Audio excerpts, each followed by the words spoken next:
किसी की बात में आकर जो आना हो तो मत आना। अगर जाने का पहले से बहाना हो तो मत आना।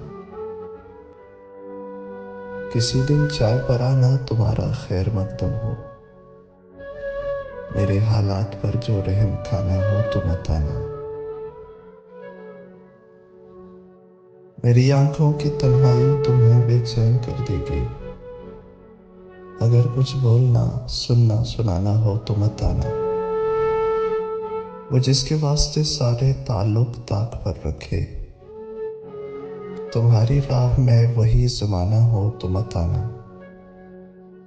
तवक्को पर खरे उतरे ये अब मुमकिन नहीं होगा। हमें इस बार भी जो आजमाना हो तो मत आना। किसी की बात में आकर जो आना हो तो मत आना।